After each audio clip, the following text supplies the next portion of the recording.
Hello, this is Dr. Viv with yet another video on graduate classical mechanics.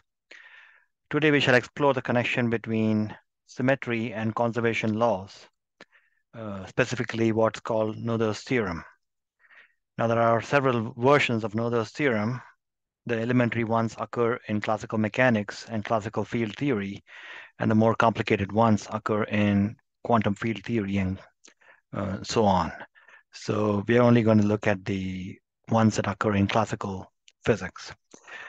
Even there are two flavors of Noether's theorem. The easiest ones are the ones that may be already familiar to you from conservation of momentum, energy, and angular momentum. So I'll start with those.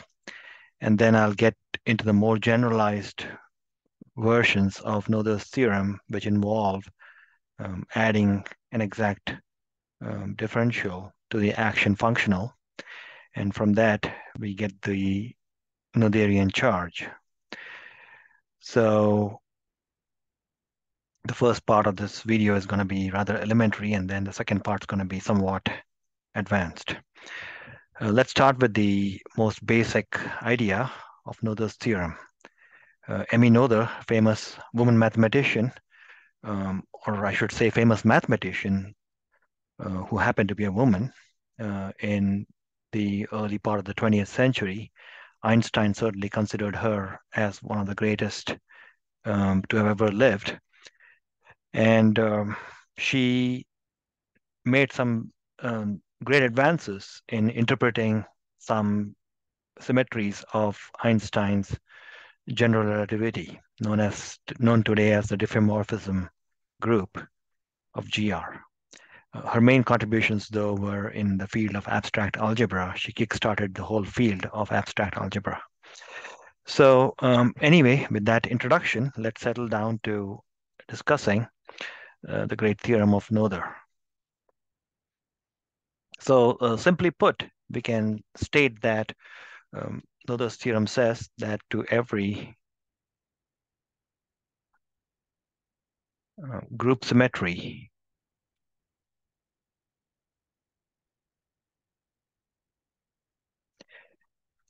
that affects the Lagrangian, there exists a conserved quantity.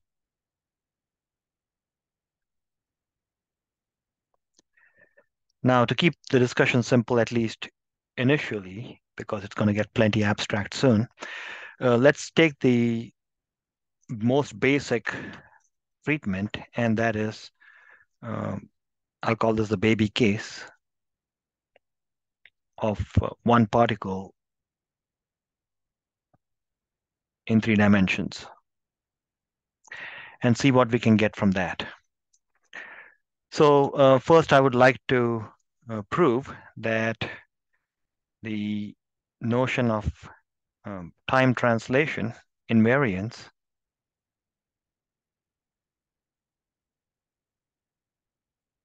of the Lagrangian leads to energy conservation.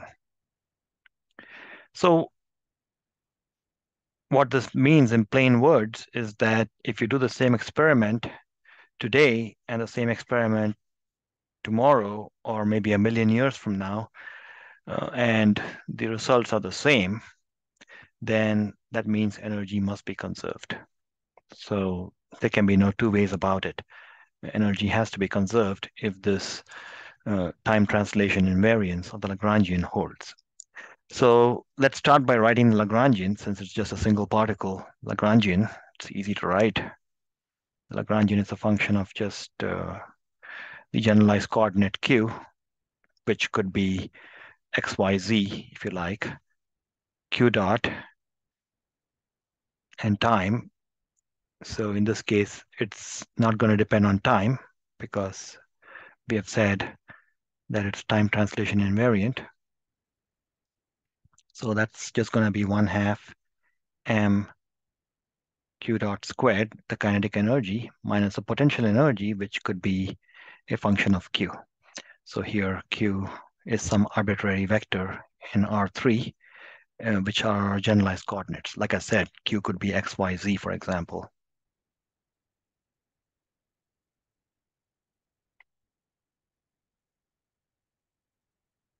But it could be more general, and that's the whole idea behind generalized coordinates. Generalized coordinates don't have to be X, Y, Z, but they can be some three angles, if you like. So what do I mean by saying that the Lagrangian is time translation invariant? So first, let's try to find the total derivative of the Lagrangian, dl by dt. Now, I said that Lagrangian does not depend explicitly on time, which means that the partial derivative of L with respect to time is zero, but the total derivative is still not zero. So the partial derivative indeed is only the first of three terms. The second term is going to be del L by del Q dot dot Q double dot. I've done the Q dot term first. And then I have del L by del Q dot dq by dt, which is Q dot. So those are the three terms I have. Now, what I can do is I can write the Q double dot term here in a special way. I can write it as d by dt of del L by del Q dot dot Q dot. Now, if I did that, I'll get two terms. The first term, when I apply the d by dt operator to just the first term, will be one term, and the second term is going to be what I get when I apply to the second term. So that's going to be that. But that first term has to be subtracted because that's something I don't have there. So I'm going to subtract the first term. So that's going to be d by dt of del L by del Q dot dot Q dot. That's what I don't have. And so I have to subtract that. So I've written this middle term in a special way as a sum of two terms, plus del L by del Q dot Q dot. Now, if you observe, there's something interesting about these two terms. Well, for one thing, I can take the dot Q dot outside and couple these two terms together. So if I do that, then I'm just going to end up getting, these two terms. The dot Q dot term can go outside, and then I just get, let me see what I get. So I get d by dt. This term remains unscathed. And then here, I have minus d by dt del L by del Q dot minus del L by del Q, the whole thing dotted with Q dot. Now this you'll recognize as being equal to zero because of Euler's equations. So this is identically equal to zero by Euler's equations, or Euler-Lagrange, let's say. It's a more accurate way of saying it, by the Euler-Lagrange equation. So I'm just left with this one term here. So dl by dt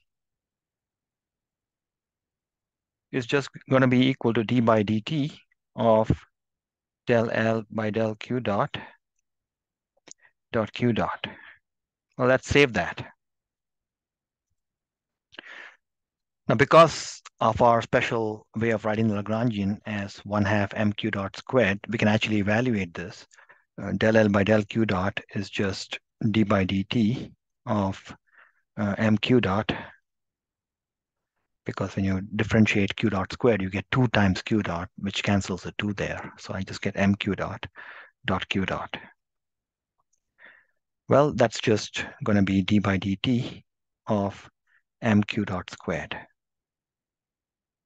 So now I have this interesting equation. dl by dt is equal to d by dt of mq dot squared. Let me write that as d by dt of something equal to 0. This can be written as d by dt of L minus mq dot squared equal to 0. And that means that L minus mq dot squared must be equal to a constant, because the derivative of something equal to 0 with respect to time means that that quantity does not depend on time. the constant. So now let's see what that constant should be. Let's expand out the Lagrangian because we know what it is. It's right there. So I get m cubed. I can write this as, I'm going to write this as mq dot squared because I want to get something interesting. I'll write this as mq dot squared minus L equals constant. Well, that's certainly true. If L minus mq dot squared is equal to constant, then mq dot squared minus L is equal to the negative of that constant, which I'll simply call constant again. So this tells me that mq dot squared minus Lagrangian, which I'll write now from copying from there, 1/2 mq dot squared minus v of q equals constant. Well, that tells me because mq squared, q dot squared minus 1/2 mq dot squared is just 1/2 mq dot squared. And that's a minus of a minus or plus v of q is equal to constant. Well, recognize this immediately as none other than kinetic plus potential. So the total energy, E equals kinetic plus potential, must be equal to constant. So we have proved the first important result, and that is if the Lagrangian is explicitly independent of time, then the total energy of the system must be conserved. Now, there's a formal way of writing this, and I'm going to start using this for the future discussions, and that is saying the Lagrangian of q dot t. Here I wrote the Lagrangian as q dot t as just equal to q and q dot, but in future I'm going to write this as L of q dot t plus dt. So that conveys the same content as that. Saying that the Lagrangian is independent of time is same as saying that the Lagrangian at one time is the same as the Lagrangian at that one time plus a slightly later time. So this is completely equivalent to del L by del T equal to 0. This statement is called time translation invariance.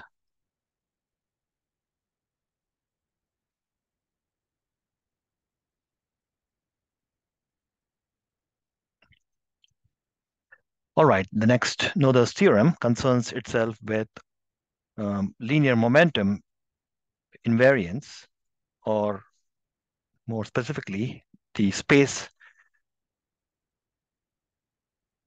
translation invariance.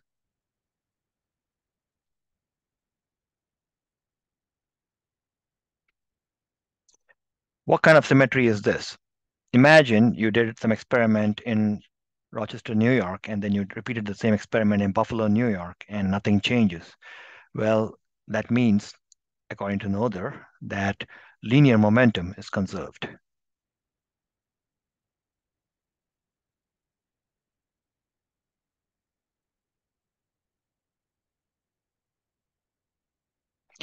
So let's prove this.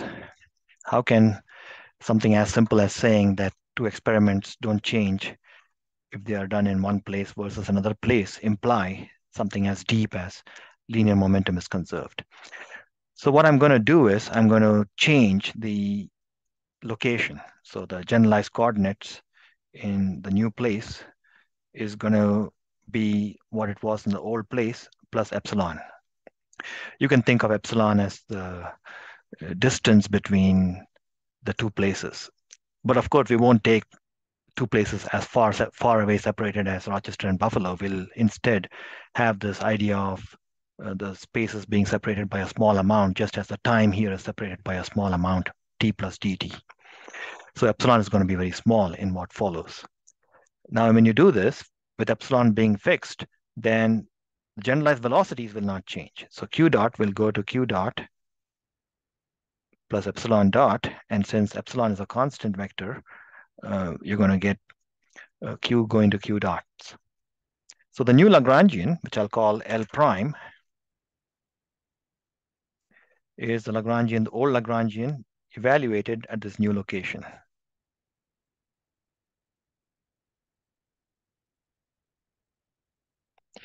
Now what we can do is we can expand this out as a Taylor series in epsilon. Only the first term contains epsilon, so the Taylor series will only be a Taylor series in one variable. So it's q dot t plus del L by del Q dot epsilon plus 1/2 del to L over del, well, strictly speaking, I should write Qi del Qj, the jth component, and then this is going to be epsilon I, epsilon j, that sort of thing, plus and so on. Now I'm going to stipulate that the higher order terms are all going to be 0 because epsilon is really small. So that's the assumption I'm going to make. But I still do have this. Now, if Lagrangian is space invariant or invariant with respect to space translations, then I need to have L prime equals L. So then I have L equals L plus del L by del Q dot epsilon. Well, cancel the L from both sides, and I end up with del L over del Q dot epsilon equal to 0. Okay, here we use the Euler-Lagrange equation, so at some level we have to use the Euler-Lagrange equation again. So nothing comes for free. The Euler-Lagrange equation is what governs the macroscopic behavior of these quantities. So let's write the Euler-Lagrange equation.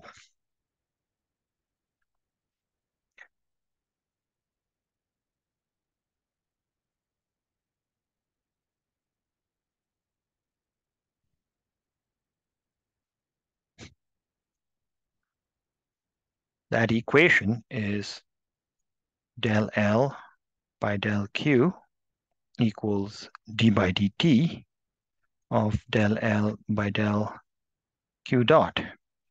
And here I'm going to identify del L by del Q dot, which is mq dot, for that Lagrangian I wrote earlier. That's just the momentum, d by dt of the momentum p. So del L by del Q can be written as d by dt of p. So this tells me that d by dt of p dotted with epsilon must be equal to 0. Now all I need to do is choose my epsilon appropriately. So I'll choose my epsilon to be I hat, j hat, and k hat in turn. And then I end up getting that d by dt of px equal to 0, which means that the initial momentum in the x direction must be equal to the final momentum in the x direction. Then I get d by dt py equal to 0 if I choose epsilon equals j hat. That tells me that py initial equals py final. And then when I choose epsilon equals k hat, these are the three equations I get. And that tells me the z component of the linear momentum is also conserved. So we have the amazing result that if experiments don't change from place to place, then linear momentum is conserved.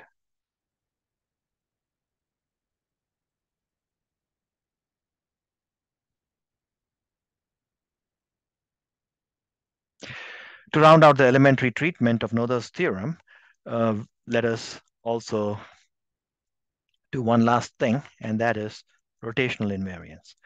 Rotational invariance is a little more involved because it involves the notion of rotating things through an angle. So rotational invariance, as you may imagine, conserves angular momentum.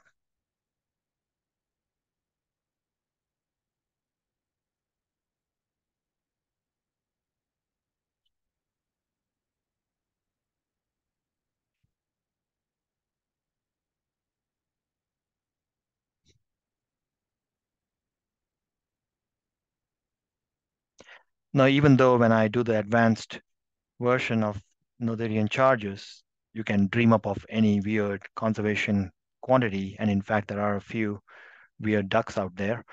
Um, in general, the most important from a physical perspective are really energy, linear momentum, and angular momentum. So I'll stick with the script and just give you those examples even when I do the advanced version of Noether's theorem, because it makes sense to stick with the physical possibilities.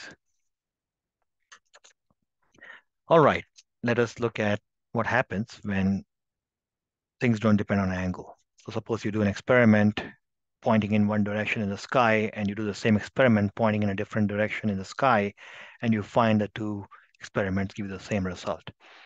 So the new coordinates are related to the old coordinates, where the differential change in the coordinates themselves is given by the following equation, and that is delta q equals delta theta cross q.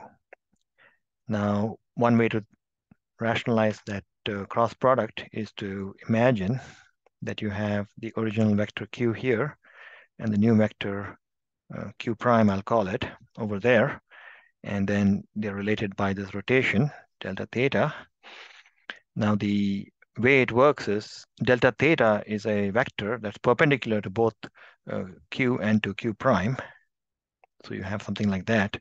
And the notion of delta theta being perpendicular to the two and being a vector should not surprise you too much. Now let's try to, if delta theta is in the n hat direction, let's try to do the n hat cross q. It'll give me this vector. And this vector is indeed the precise notion of the difference. So delta q is indeed delta theta cross q. So I just wanted to make that plausible by drawing that figure. Now, what's the derivative of this? Delta q dot, since theta does not depend on time, there's no derivative there. So it's just going to be delta theta cross q. Remember, theta is the angle that I can choose to rotate by to go to a different location in the sky. So there's no time involved in that process. Now, the Lagrangian that is in the rotated frame is going to be a function of the variables that are themselves rotated.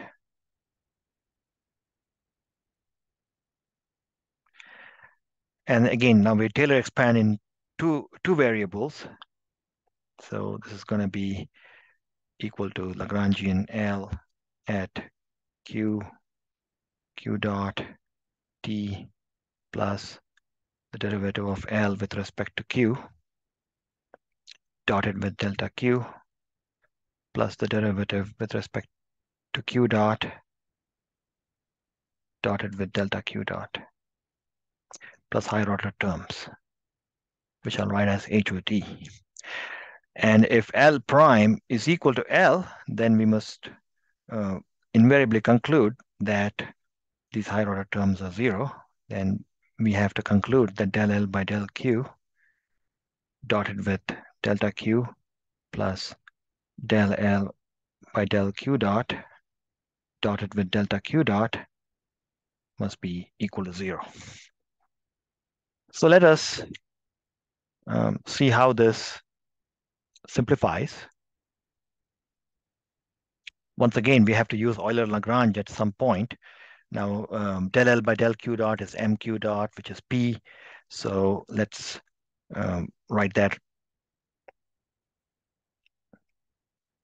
right away.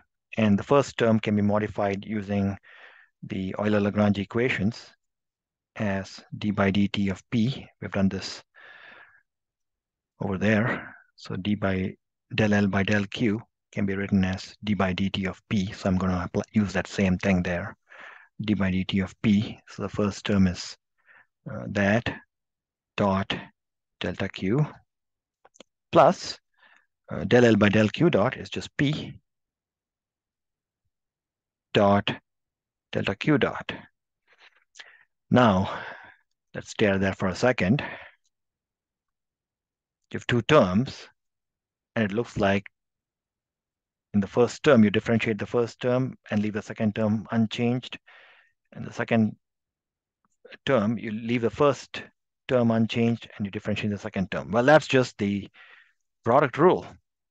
So it's d by dt of p dot delta q.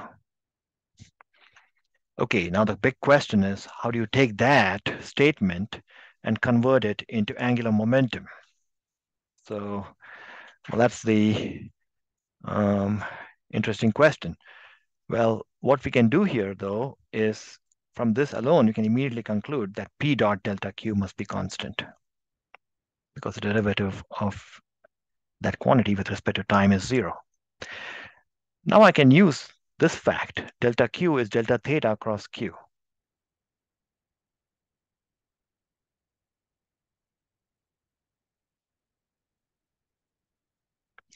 So that gives me, I'll go back there, I'll get p dot delta theta cross q. Well, that's our old friend, the triple scalar product.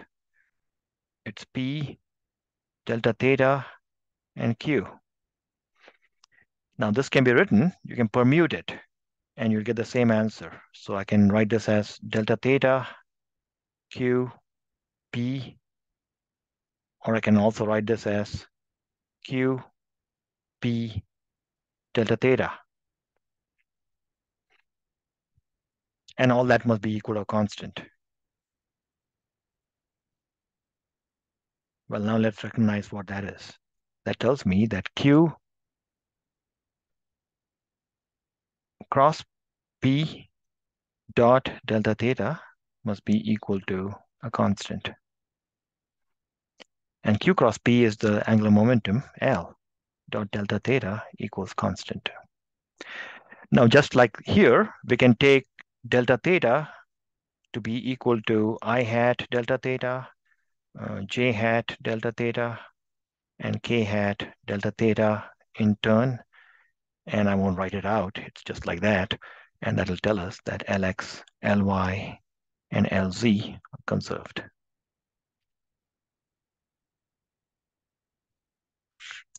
So in this way, we've done the elementary treatment of Noether's theorem, and that is symmetry with respect to time gives you energy conservation. Symmetry with respect to space translations gives you linear momentum conservation, and rotational invariant symmetry gives you angular momentum conservation. So next, we'll be doing the more advanced take on Noether's theorem from the viewpoint of conservation laws. So how we are going to approach this new way of looking at the symmetries of the Lagrangian is to look at the action instead and see how we can keep the action invariant. So that's the more advanced take on the Noether's theorem, known as the generalized Noether theorem. So we get the Noetherian charge from the action principles themselves. So this part is a little bit advanced, and you'll be forgiven for not watching through this whole part, but those who are interested should definitely watch through this. Here's a spoiler alert. You will not learn anything more about Noether's theorem in the sense from the physics point of view. What you're going to learn will set you up for quantum field theory and string theory and all those other things. In the second, the next part of the video, which is going to be GCM26, when I'll introduce Poisson brackets, I'll be able to do more justice to this more advanced take on the generalized Noether's theorem by discussing what are called constants of motion. So I'll discuss constants of motion as an illustration of applying the generalized Noether's theorem in that video, which is GCM26. So that's a little plug for the follow-up video. But right now, what we're thinking of is variating the action S, which is a function, a functional, I should say, of some path in phase space fixed by Q and P, and that functional is given by the Lagrangian dt. Well, the Lagrangian itself can be written as pi qi dot minus h times dt. And here I'm going to choose my i's and j's to run all the way from 1 to little n, and that little n is equal to capital 3n. So there are capital N particles, each with 3 coordinates. So the whole thing has been assembled into I equals 1 through n. Okay, so that's the lay of the land. H is a Hamiltonian of the system. I'm not going to assume anything about the Lagrangian or the Hamiltonian, keep them very general. But what I can do here is I can add a total time derivative to the Lagrangian and to this quantity here and not change anything. So what is that total time derivative that I'll add? It's the following. It's pi qi dot. To the first term, I'm going to add the following term. Negative d by dt of pi qi. Now let's see what happens. When I differentiate this, I'm going to get 1/2 negative 1/2 d by dt pi left alone, and then qi dot. Well, that's going to cancel pi qi dot and leave you with 1/2 of pi qi dot. And then the other term, which I'll get by differentiating the first term, will remain.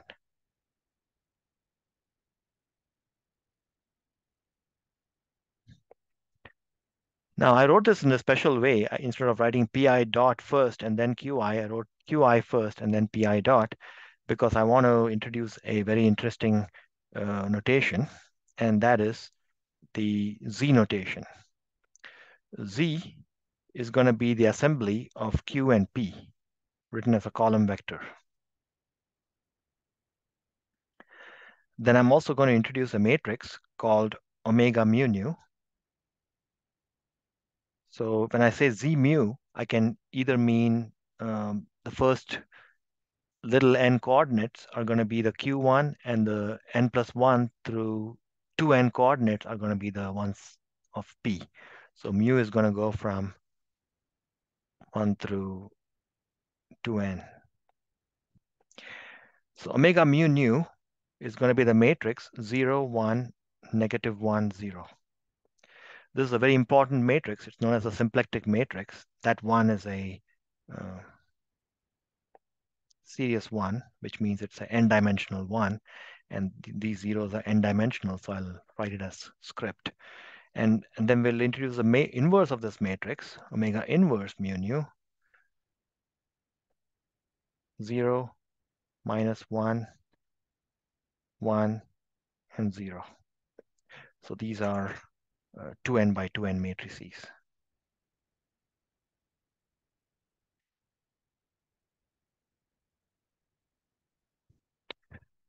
Well, with that newly minted notation, this quantity here is just equal to 1/2 z mu omega inverse mu nu z dot nu.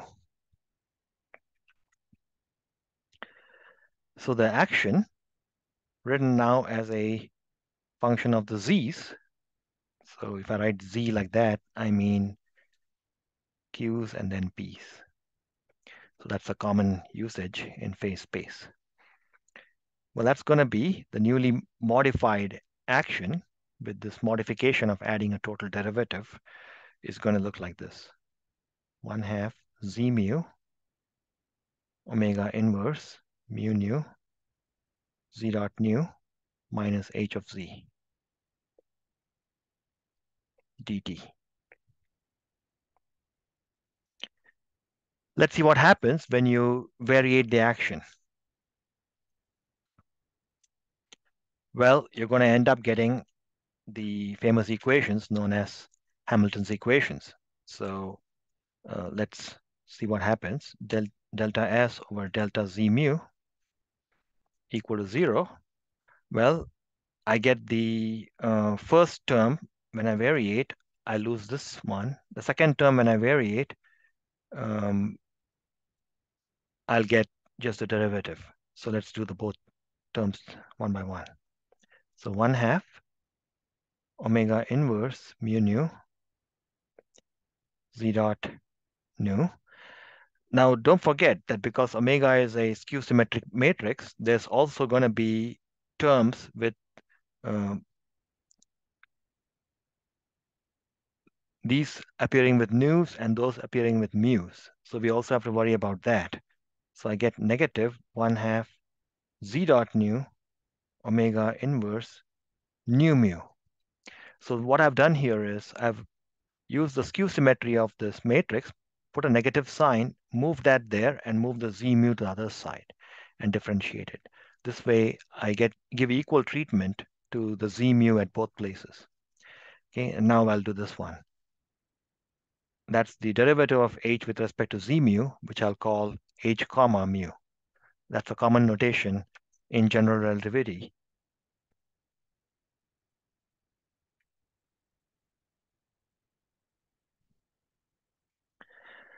So I get this interesting, that's our GR notation.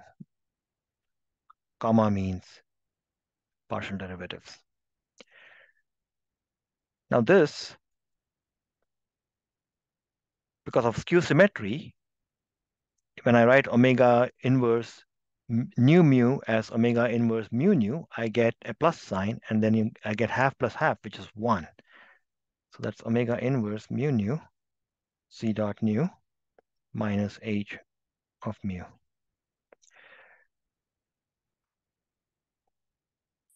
So I can solve. This all is equal to 0, so I can solve for z dot. Now what I'll do is I'll write it as z dot mu. I'll change nu to mu. So z dot mu equals omega. Since I have to multiply both sides by omega inverse, it's going to be omega mu nu h of nu. So that's the equation I get. And this can be written as follows. I can write this as negative h of nu. And I'll write this as omega nu sigma del by del z sigma z mu.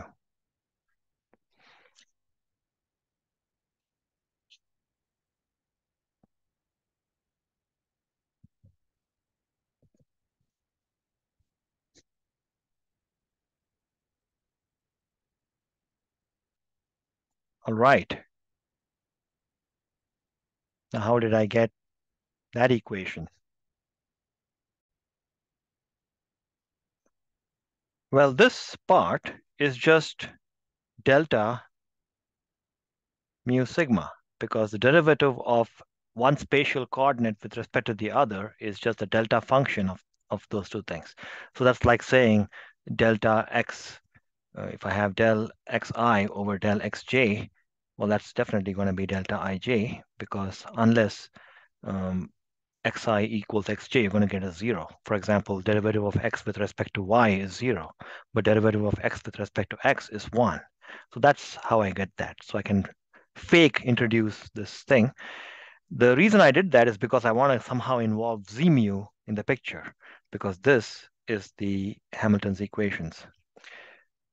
So that's going to be negative bunch of stuff times z mu.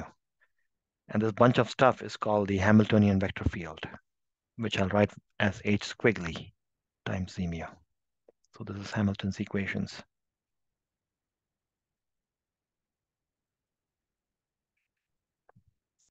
It'll be a good exercise for you to convince yourself these are indeed the Hamilton's equations by writing out this omega nu sigma. Notice that half of them have the term +1 and half of them have the term -1. So the first half of Hamilton's equations will not have the minus sign, and the second half of Hamilton's equations will have the minus sign. The q dot will be equal to negative del h by del p, and then p dot will be q dot will be equal to positive del h by del p, and q dot is going to be equal to negative del h by del q, del p. So those are the Hamilton's equations written in code. Okay, now I'm going to write the following notation. The Hamilton vector field Hamiltonian vector field is h mu del by del z mu. So I can write this in terms of the coordinate vector fields, and these are known as the components of the Hamiltonian vector field. So this is the famous Hamilton's equations written in terms of the Hamiltonian vector field.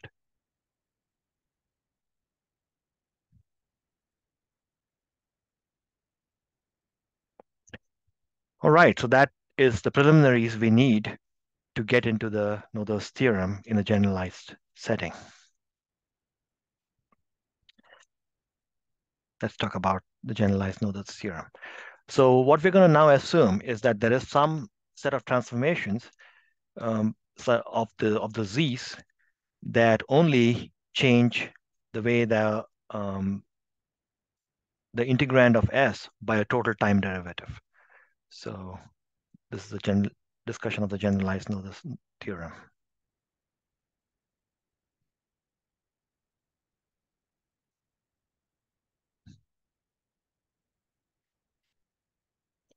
Now, even though I call it the generalized Noether's theorem, Noether never wrote this because her two theorems, the two famous Noether theorems, are one is for general relativity.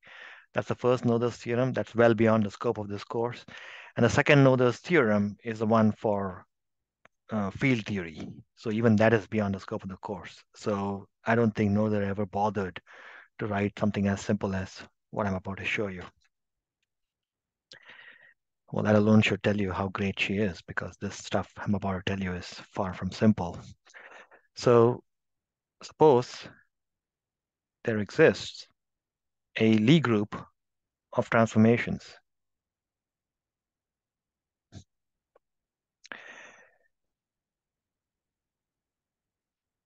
Now, if you don't know what Lie groups are, just think about them as some generalized versions of rotations. Three-dimensional rotations you're familiar with are known as SO3. So this is the generalized version of that. You can have any arbitrary Lie group of transformations of the Z's that change the integrand of the action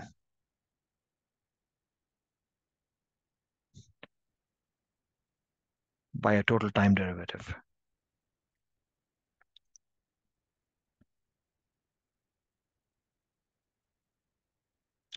So that infinitesimal transformation, I'm going to write like this. At the infinitesimal level, they will affect the coordinates of phase space. And the coordinate transformation is going to be given by something that looks like this. Now, think of these delta z's as in the elementary Noether's treatment, we use things like the angle delta theta or delta qi's. Think of them as that. And this q, mu, alpha, z are the components of the Lie algebra generators.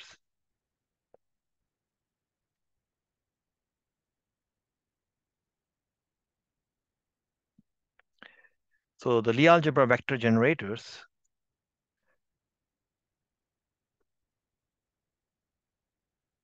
are written as q alpha underscore squiggly or whatever you want to call it. And their components are written as q alpha mu. And then these are the constants that you can tweak that are independent of z's.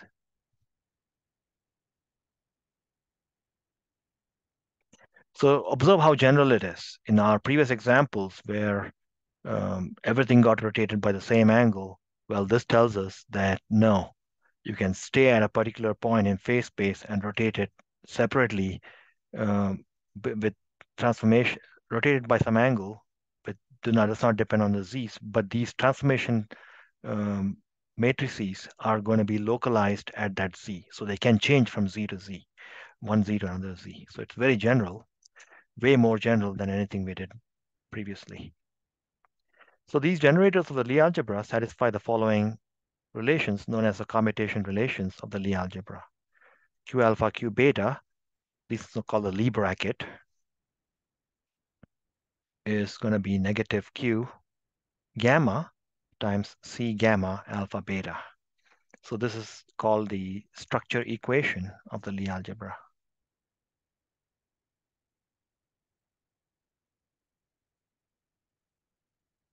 This is called the Lie bracket. By the way, even though it's written L-I-E, you should say Lie because it's named after the famous Norwegian mathematician Sophus Lie. So please don't say lie. Mathematicians will know that you're lying. These are called the structure constants.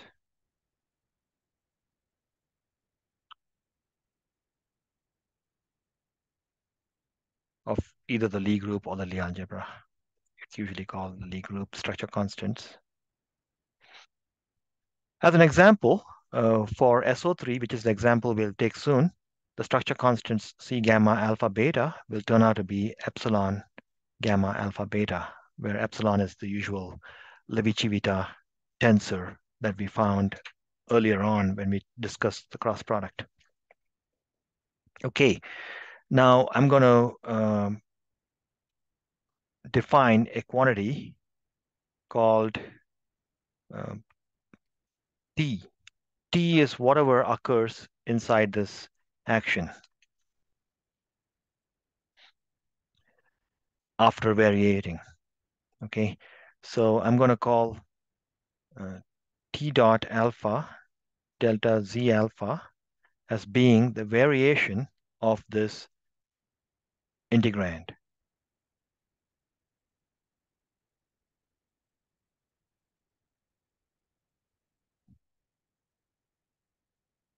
In other words, it's going to be delta S of Z.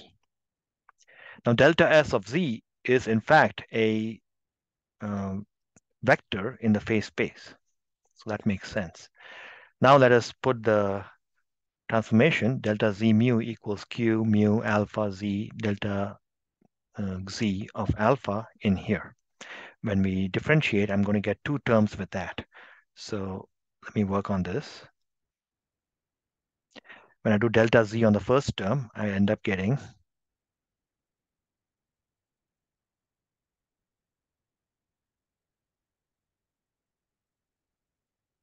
I don't know why I put the bracket around that.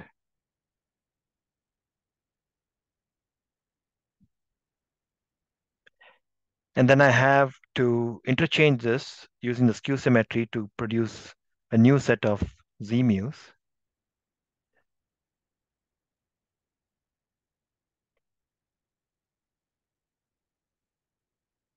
Oh, excuse me. No, I don't do that.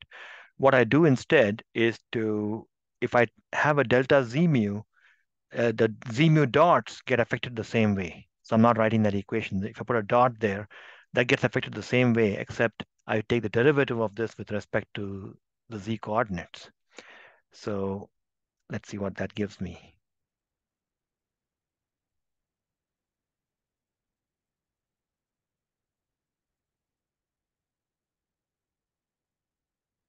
And then I have to finally differentiate the h's, which gives me h mu times q mu alpha. And that whole thing multiplied with delta z alpha is what I have. So let me run through that again.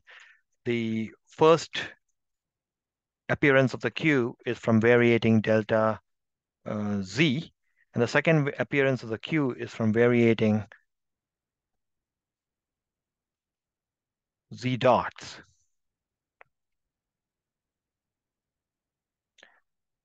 Okay, and then this last term, when I take the variation of h, so I'll tell you how this comes about. For example, delta h is just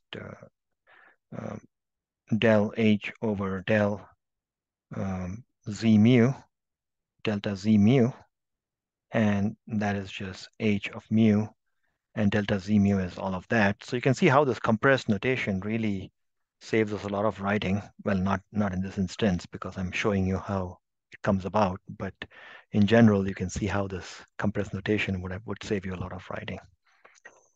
All right, so now moving on.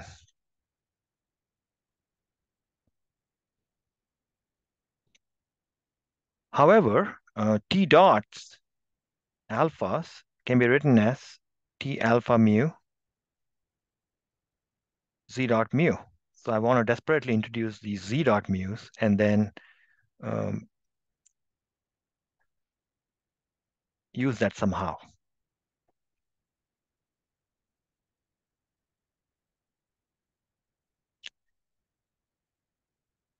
All right. Now the other observation we make is that negative H of mu, Q mu alpha, is equal to 0 because that's equivalent to Q alpha H equals 0 because H is invariant. So this tells us that H is invariant under the group.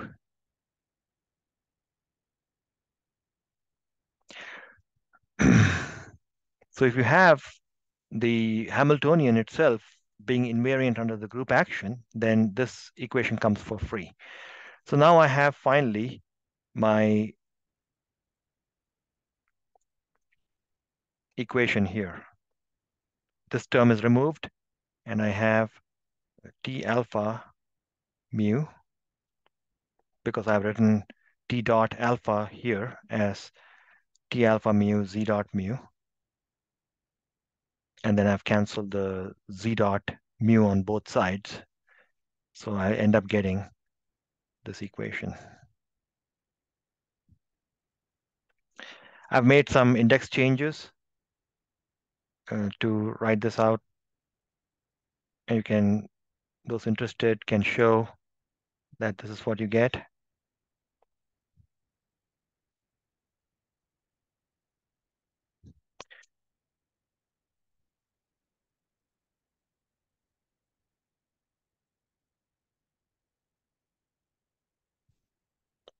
Now, in the next video, when we study integrability of dynamical systems, we'll see that this equation plays a interesting role. But right now, we are more interested in showing that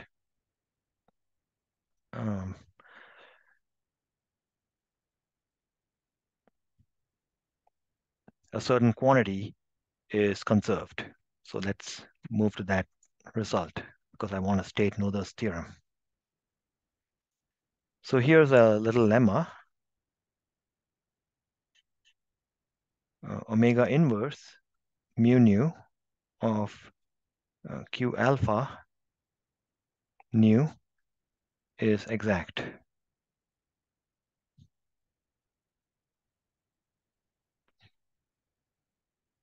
So let's try to prove this result. We're going to define quantities called F alpha. This will turn out to be the conserved quantities, but right now we'll just think of them as Z mu omega inverse mu nu Q alpha nu minus T alpha, the T alphas that you have prior to differentiating them. So T alpha is that thing here before you differentiated them. So right now, these are undetermined functions of z up to a constant. What we want to do is calculate df. So df can be calculated as follows. F alpha mu is essentially df. So that's going to be 1/2 omega inverse mu nu q nu alpha plus 1/2 z mu. I'll change mu to nu here, and then differentiate that term.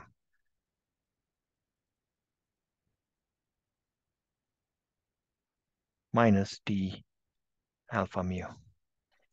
Well, but that is just given in terms of that.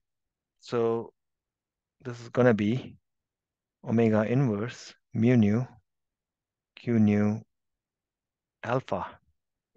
So I've proved that the Hamiltonian the vector field F alpha is precisely the ones that you get by generators Q alpha from the Lie algebra. So this is called Noether's theorem.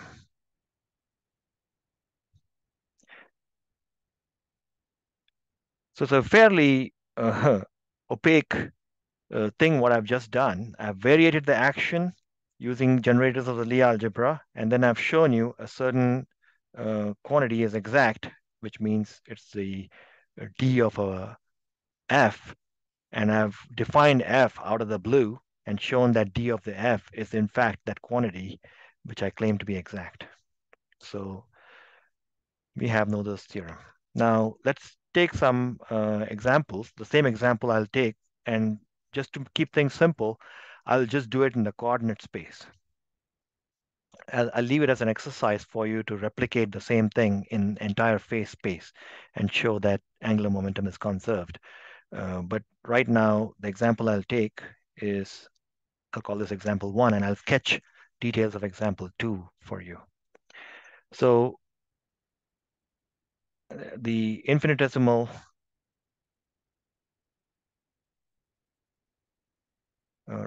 action of the group of rotations, Lie group of rotations SO3 on R3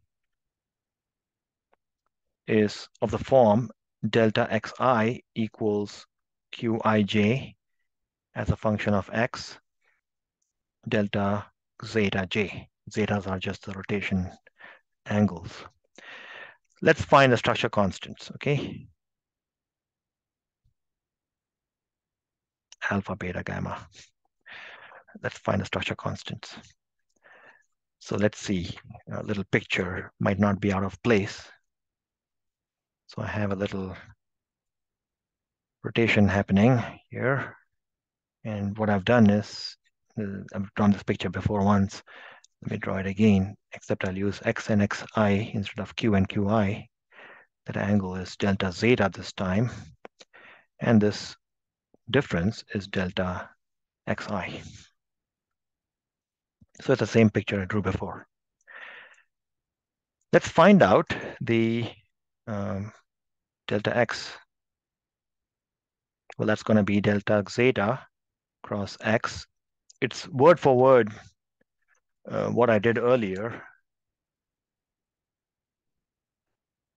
You know, it's the same thing, except this time the symbols have changed. And written in terms of the indices, this is going to be epsilon ijk, xk, delta zj. Well, that's going to be identified because that should be identified as my Lie algebra component. So that's going to be qij of x delta zj. So from this little exercise, we immediately identify what qijx is.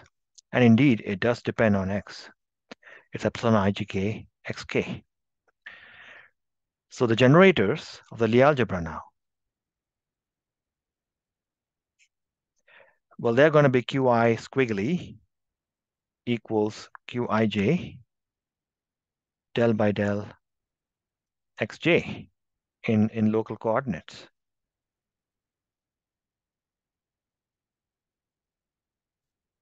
Now let's do the Lie bracket, because in order to find the structure constants, what I've called C alpha, beta, gamma, which appear over there, you need to figure out the Lie algebra of these two vectors. So let's do that. Call this QL, QM.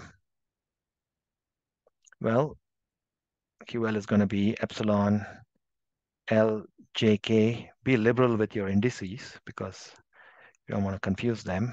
XK del by del XJ,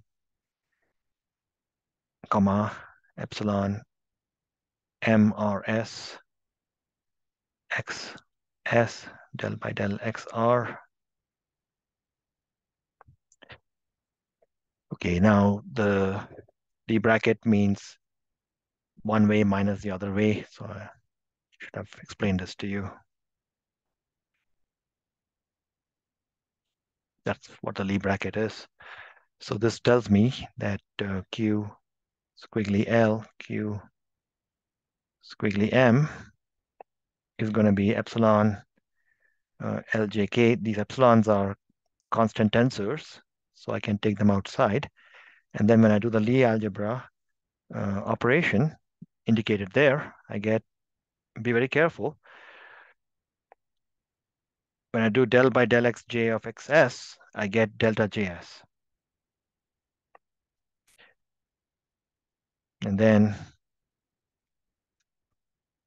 that is the same thing I wrote there. Well, we'll talk about that. Del by del xr from that. And then the next term I get will be the one which does not differentiate this, but rather goes and differentiates that partial derivative term. So that's going to be xk xs del 2 over del xj del xr. And then I get two negative terms. Xs, when I differentiate that,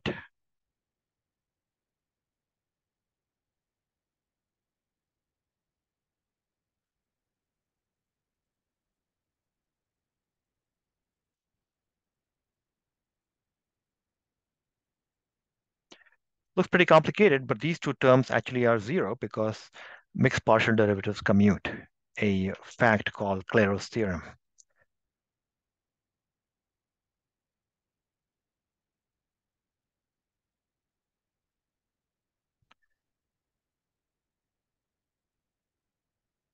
And we'll always assume that our Lie, these are Lie algebras and Lie groups, so they already have built into the definition of what they are, this commutating business. So don't worry about all that. Lie groups and Lie algebras are infinitely differentiable manifolds. So then I have epsilon LSK, where I do some index changes, epsilon MRS, and then I have XK del by del XR minus epsilon LJK epsilon MKS XS del by del XJ. So at the end of the day, we are going to end up getting the structure constants of SO2, but the process is pretty involved. So this can be written as epsilon SKL because of the symmetry of the epsilon symbol. Remember that if you have L, S, K, you can interchange them any way you want. So you can go from LSK or SKL, you'll get the same answer. Epsilon SMR similarly, XK del by del XR minus epsilon KLJ epsilon KSM XS del by del XJ. Now, when you use the double epsilon identity, I've got these things arranged. So let's recall what that is. Delta, that one is going to be delta K M delta LR or RL, doesn't matter, minus the other combination, delta KR, delta LM. And similarly, you can write the two of them there. So these two are going to be delta LS, delta JM, minus the other combination, LM, delta JS. Rewriting it like that and inputting, feeding the deltas, the delta feeding time will then come. I'll get the following.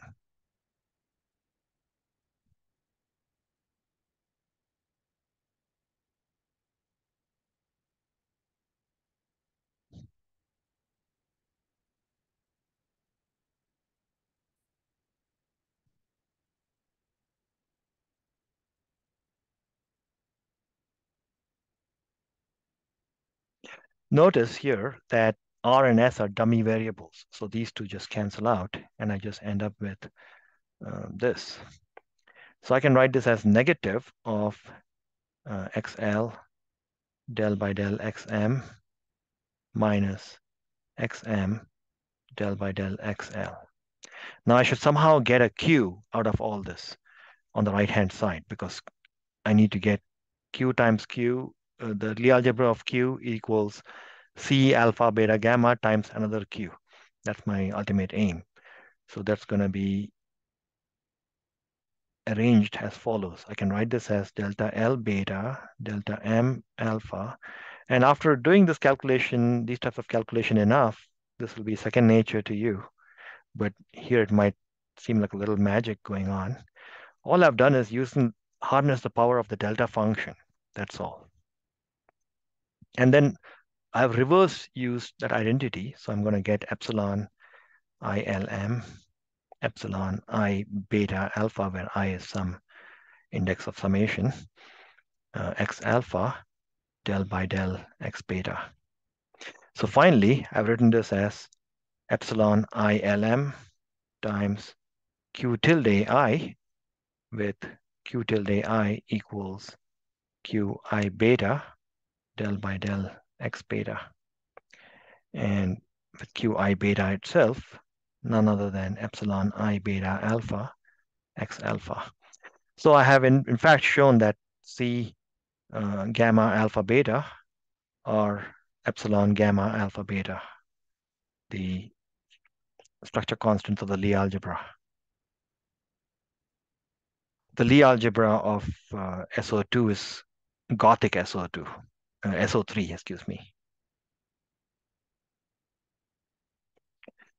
So the exercise I said that you should do is this Lagrangian that we started with, 1/2 m,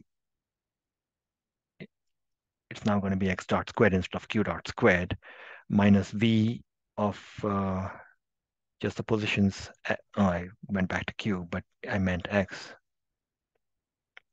Or the Hamiltonian h that corresponds to that Lagrangian, which is 1/2m, the momentum squared, plus the potential as a function of just x, is invariant about the rotations both in position and in momentum space. Okay, so I want you to find q mu alpha x comma p, and also the corresponding f alphas, the conserved quantities f alphas that come from Noether's theorem. Well, I'm going to spoil the surprise for you. The answers will turn out to be q mu alpha will turn out to be epsilon mu alpha beta, z beta, where z is the ensemble of q's and p's, and f alpha will turn out to be epsilon alpha nu rho x nu p rho, which is precisely the alpha component of the angular momentum L alpha. So you're going to get the expected answers from the baby Noether's theorem, if you like, if you do the more advanced Noetherian charge and the corresponding conserved quantity F alpha computations. So I think I'll stop there.